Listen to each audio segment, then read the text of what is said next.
لوگوں کے ساتھ حقوق العباد، وہ انسانوں کے سنوریں گے، سجیں گے، بہتر ہوں گے، عمدگی کی طرف آئیں گے۔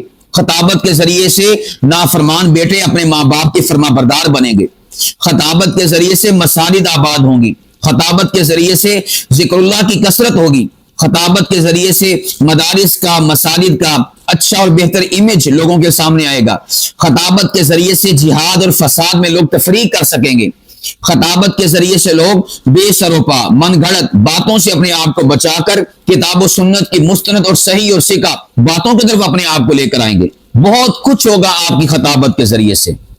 تو میں نے قرآن پاک سے حوالہ پیش کیا کہ حضرت شعیب علیہ السلام نے یہ جو کہا نا، ان ارید الا الاصلاح ما استطعت، کہ میرا ارادہ تو اپنی ہمت اور توفیق کے مطابق خطابت کے ذریعے سے اصلاح کرنا ہے۔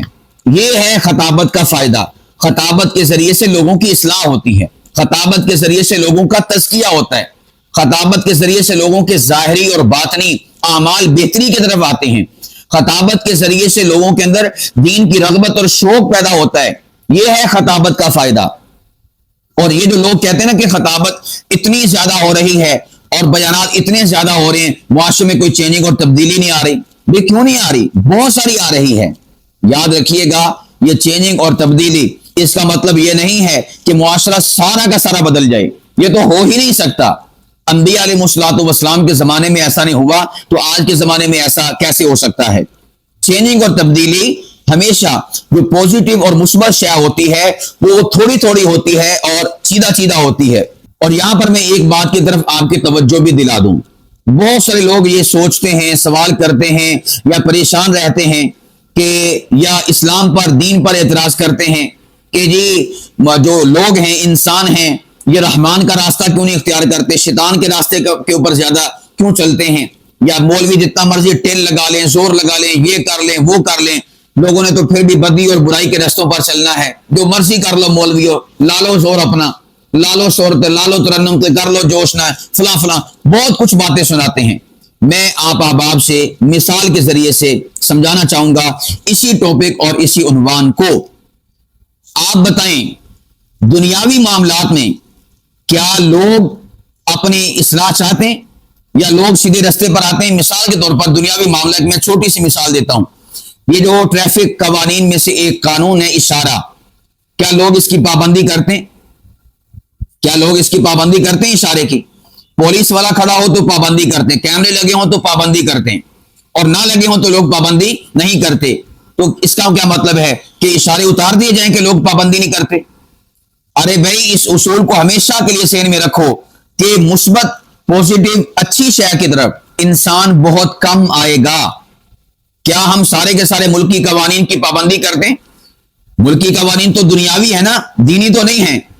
جس قسم کا بھی کوئی قانون بنا ہوا ہے تو بھائی یہ انسان کی سرشت ہے، انسان کی فطرت ہے کہ وہ پوزیٹو، مثبت اور اچھی شے کی طرف کم آتا ہے، نیگیٹو شے کی طرف زیادہ جاتا ہے، لا قانونیت کی طرف زیادہ جاتا ہے۔ اسی طور پر دین کی طرف کم لوگ آئیں گے، نماز کی طرف کم لوگ آئیں گے، اصلاح کی طرف کم لوگ آئیں گے، دین پر خرچ کرنے کے حوالے سے کم لوگ اپنا مال خرچ کریں گے، زیادہ مال شیطانی راستوں پر خرچ کریں گے۔ یہ دنیا کا بھی اصول ہے اور دین کا بھی اصول ہے۔ اصول کیوں ہے؟ اس وجہ سے اصول ہے کہ انسان کی سرشت میں یہ شے داخل ہے کہ وہ بدی کو زیادہ چاہتا ہے، برائی کو زیادہ چاہتا ہے، غلط راستے کو زیادہ چاہتا ہے۔ آپ دیکھیں ڈاکٹر ہیں، ڈاکٹر کتنی زیادہ ہدایات دیتے ہیں، یہ نہیں کھانا، وہ نہیں کرنا، یہ نہیں کرنا، وہ نہیں کرنا، تو کیا مریض اس کے اوپر عمل کرتا ہے؟ مریض اس سے ہدایات کے مطابق اپنے آپ کو چلاتا ہے؟ نہیں، وہ وائلیشن کرتا ہے، خلاف قانون چلتا ہے، خلاف ہدایت چلتا ہے۔ تو اس کا کیا مطلب ہے کہ ڈاکٹری کو ختم کر دیا جائے، کلینک سارے کے سارے بند کر دیے جائیں، ہاسپٹل بند کر دیے جائیں؟ ارے نہیں بھائی، اس میں انسان کا قصور ہے کہ انسان اپنی فطرت کے تحت یہ بدی اور برائی اور ویکنس اور کمزوری کی طرف جاتا ہے، بہتری اور عمدگی کی طرف اپنے آپ کو نہیں لے جاتا۔ تو اسی طرح جو لوگ اسلام پر اعتراض کرتے ہیں، مسلمانوں پر اعتراض کرتے ہیں، مولویوں پر اعتراض کرتے ہیں، مولویوں لالو اپنا ٹل، لالو اپنا زور، یہ کر لو، وہ کر لو، جو مرضی کر لو، لوگوں نے دین کی طرف نہیں آنا، مسجدوں نے آباد نہیں ہونا، منتیں کر لو، گھر گھر چلے جاؤ، آپ پاؤں پکڑ لو، اپنی پگڑیاں، اپنی ٹوپیاں پاؤں میں رکھ دو، مولویوں تمہارا کام نہیں چلنا۔ تو میں ان سے کہتا ہوں کہ آپ اسی زاویے سے ذرا دنیا کو دیکھنا شروع کریں تو پھر آپ کو پتا چلے گا کہ یہ آپ کے دماغ میں شیطنت اور شرارت جنم لیتی ہے، جو اسلام پر، دین پر، مولوی پر اور علماء پر، خطباء پر اعتراض اٹھانے پر مجبور کرتی ہے۔ لیکن آپ جو ہے دنیاوی حوالے سے یہ اعتراض نہیں کرتے، بلکہ آپ اسے بھی دیکھ لیں، جو پوزیٹو کام ہے، مثبت کام ہے، اس کے اوپر اعتراض ہو رہا ہے، اس کے اوپر نکتہ چینی ہو رہی ہے، اس پہ بات ہو رہی ہے، لیکن جو نیگیٹو شے ہے اس پر یہ احباب اور یہ لوگ اعتراض نہیں کرتے، اس کے اوپر سوال نہیں اٹھاتے، اس کے اوپر نکتہ نہیں اٹھاتے۔ تو میں آپ احباب سے عرض کرنا چاہوں گا کہ الحمدللہ ہم نے اپنا کام کرنا ہے، معاشرہ بدلے نہ بدلے ہم نے اپنا کام کرنا ہے، معاشرہ سدھرے نہ سدھرے ہم نے اپنا کام کرنا ہے، معاشرہ دین کی طرف آئے نہ آئے ہم نے اپنا کام کرنا ہے۔ ان کے لیے ان کا دین، ہمارے لیے ہمارا دین، لکم دینکم ولی دین، ان کے لیے ان کا راستہ، شیطان کا راستہ اختیار کریں، جہنم کا راستہ اختیار کریں، غلط راستہ اختیار کریں، ہم نے اپنا کام کرنا ہے۔ جس طرح اشارے لگے رہتے ہیں، کوئی اشاروں کی پابندی کرے یا نہ کرے، اشارے اپنے وقت پر جلتے رہیں گے اور بند ہوتے رہیں گے، اشارے لگے رہیں گے، قانون برقرار رہے گا، قانون کو اپلائی کرنے والی پولیس چوکوں پر، چوراہوں پر، چرستوں میں، تھانوں میں، عدالتوں میں، روڈوں پر، علاقوں میں موجود رہے گی، لوگ عمل کریں نہ کریں۔ اگر اس کو ختم کر دیا جائے کہ لوگ تو عمل کرتے نہیں، لوگ تو سدھرتے نہیں، لوگ تو پابندی کرتے نہیں، نقصان کیا ہوگا؟ لوگ اتنا کچھ ہونے کے باوجود بھی پابندی نہیں کرتے اور قانون کا احترام نہیں کرتے، قانون کو فالو نہیں کرتے، تو جب یہ ساری کی ساری چیزیں ختم کر دی جائیں گی پھر آپ سوچیں کہ کتنی لا قانونیت ہوگی، پھر کتنا جو ہے جنگل کا قانون یہاں پر لائق ہو جائے گا، پھر کتنی زیادہ یہاں پر جو ہے لا قانونیت ہو جائے گی، پھر کتنا زیادہ یہاں پر ہجوم ہو جائے گا۔ اسی طرح دین کا معاملہ ہے، اگر دین کا اتنا کام ہو رہا ہے اور پھر بھی لوگ نہیں سدھر رہے، نہیں اپنے آپ کو سجا رہے، سنوار رہے، تو جب یہ بیانات کرنے والے نہیں ہوں گے، علماء خطباء نہیں ہوں گے، بولیں گے نہیں، جمعہ نہیں ہوگا، درس قرآن نہیں ہوگا، درس حدیث نہیں ہوگا، محفل نہیں ہوگی، پروگرام نہیں ہوگا، کانفرنس نہیں ہوگی، سیمینار نہیں ہوگا، تو پھر آپ سوچیں کتنا زیادہ بے راہ روی کا شکار لوگ ہو جائیں گے اور دین سے ہٹ جائیں گے، دین سے برگشتہ ہو جائیں گے، بد عقیدگی اور بد عملی کس قدر جو ہے لوگوں میں سرایت کر جائے گی۔ اس لیے ہم دین کا کام انشاءاللہ کرتے رہیں گے، خطابت کرتے رہیں گے، اللہ کی آواز لگاتے رہیں گے، دین کا پیغام لوگوں تک پہنچاتے رہیں گے، لوگوں کی اصلاح کرتے رہیں گے۔ وہ ان کے ذمہ ہے وہ کتنا اس اصلاح کو لیتے ہیں، کتنا دینی قوانین پر عمل کرتے ہیں اور کتنا دینی قوانین سے برگشتہ ہوتے ہیں۔ اس لیے دونوں کے لیے یہ اس میں ہدایت ہے، پیغام ہے، میسج ہے۔ ہم نے انشاءاللہ العزیز اپنا کام کرتے رہنا ہے اور اپنے کام کو اپنی ہمت اور استعداد کے مطابق انشاءاللہ سر انجام دیتے رہنا ہے، خطابت کرتے رہنا ہے، لوگوں کو دین، اسلام، شریعت، اللہ اور اس کے رسول محمد مصطفیٰ صلی اللہ علیہ وسلم کی طرف بلاتے رہنا ہے۔ ہمارا یہ کام ہے، انشاءاللہ ہم یہ وفا کا رشتہ نبھاتے رہیں گے، وفا کا کام کرتے رہیں گے۔